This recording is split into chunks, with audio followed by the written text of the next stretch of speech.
Hi guys, this is Shelly from Shelly Cooks. Today I'm going to do another recipe that's a family favorite of ours. I don't know if I told you, but those are the only recipes I will be sharing with you, are ones that we really like, or ones that people have requested.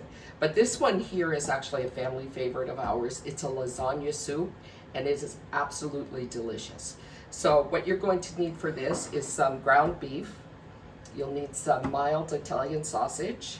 You'll need garlic cloves, onions that are diced, carrots that are diced, salt, pepper, Italian seasoning, fresh basil, diced tomatoes, tomato sauce, and I think that's it. The good thing about this is that it can be dairy free.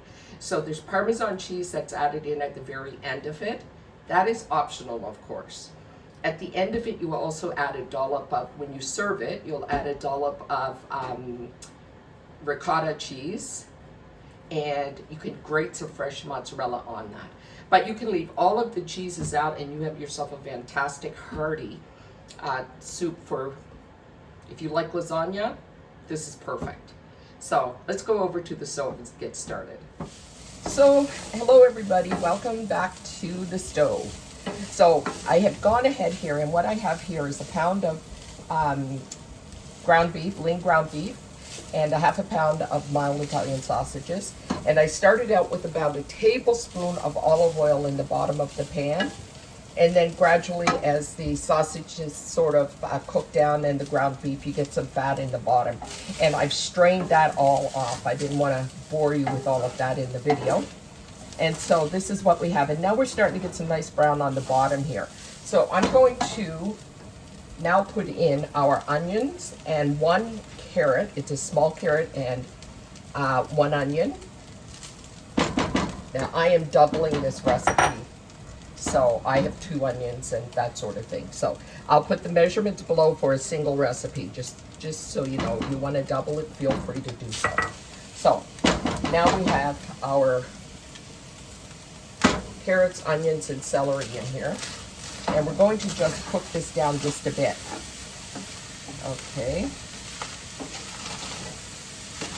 And we just want these things to just soften up, starting to perfume the meat. And don't remove all of the fat when you drain the fat, because you are still going to need a little bit for the onion. Okay? So let's come back when that has, it'll probably take a good 5 or 6 minutes for this to saute enough for these vegetables to just sort of soften up a little bit, and we'll move on to the next step. Okay guys, so we're back with the final pull together of this lasagna recipe. Our onions are nice and soft. The carrots are as well. They're still going to have some time to cook, but once we get all the broth and things in. So here I am adding a quart-sized jar of homemade tomato sauce. We have a video for that if you want to check it. Before we go on, I want to show you guys this little tool that I have. I actually purchased it from Amazon. Had no intention of really buying it. I'd seen several people use it, and I was like, it's not a big deal. It is a big deal, actually. It's perfect for doing ground beef and sausages, breaking it up, and it breaks it up in the perfect sizes, so it's not too small and it's not too large. But it is just a phenomenal little tool. I would highly recommend it if you cook with a lot of ground meats and that sort of thing. It's really efficient. So just thought I would show you that. If you want, I can link it down below. So that is a quart size of tomato sauce. This here is diced tomatoes, 28 ounces. Keep in mind I am doubling this, okay? And so I'm going to give that a little stir. We got all the nice brown goodness on the bottom there as well. So we need to make sure, I hope you can see all of that. That's called fond, the stuff that's on the bottom there. And we're going to make sure we get it all up. And it will come up eventually as this cooks. And now to this, I am also going to add 8 cups of broth. So I'll bring it over so you can see this. I've just had it on simmering. And this is a beef broth. This is canned beef broth. And when I say canned, I mean homemade canned broth. And I'm going to give that a nice little stir. To that, we're going to add our seasonings.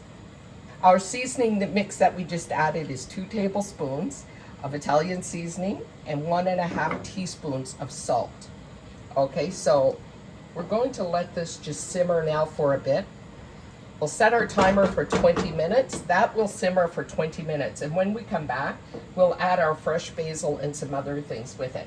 Now, what makes this a lasagna soup is the lasagna pasta, of course. And you break this pasta up into 1-inch pieces and you actually cook it in. But we'll get to that later. But I just wanted to show you, I will not be using that. I have some leftover pasta from another recipe that I made, and it's a combination of different pastas. That's what I'll be adding to this for my soup. But as I said, I'll show you all of that when we come back. So we'll just put the lid on this and let it simmer for 20 minutes and come back. Okay guys, welcome back. So this is our soup. It's actually been on for about 20-25 minutes. Now I have some grated Parmesan cheese that you could put in, or you don't have to. So as I was saying, if this is for someone who's dairy free, I wouldn't bother with it, of course, clearly. But I've grated some so that you can have it on the side. I'm going to add, now I had mentioned that this is a lasagna soup, and I was explaining it to you a little bit earlier. So it is a lasagna soup, but this is some pasta that I had cooked for another pasta dish that I did. And I cooked too much pasta. So I'm actually going to use it in this soup. I just tried the soup and it's a little bit salty. But I realize as well that once the pasta goes in, and you're going to probably be using raw pasta, because that's typically what you would use. I'm only using this because I have it left over. For you, what you would be doing is you would be using pasta that is not cooked, and you would be breaking it into 1-inch pieces or whatever and putting it directly in here. So when you do that, you would typically be leaving that to cook for an additional 10 minutes. So because I have this already cooked, I am going to use this. There's no way I'm going to waste all this pasta. And I'm going to add that in, give it a stir, and I'm just going to cook this for about another 5 minutes or so.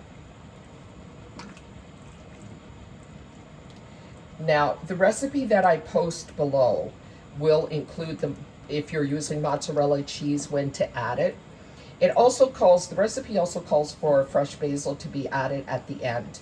I do not have any fresh basil. I actually did have some, and after I washed it and looked at it, I decided it wasn't fresh enough.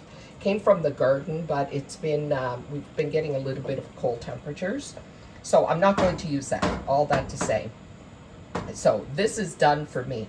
What I will do when I serve this is I will mix the Parmesan cheese, a little bit of mozzarella and ricotta together, and I'll dollop that all on the top. But I'll show you that in a bowl in just a minute. So this is our soup. What you see on the top here is actually a combination of ricotta cheese and mozzarella cheese and fresh Parmesan cheese. And so I hope you'll give it a try.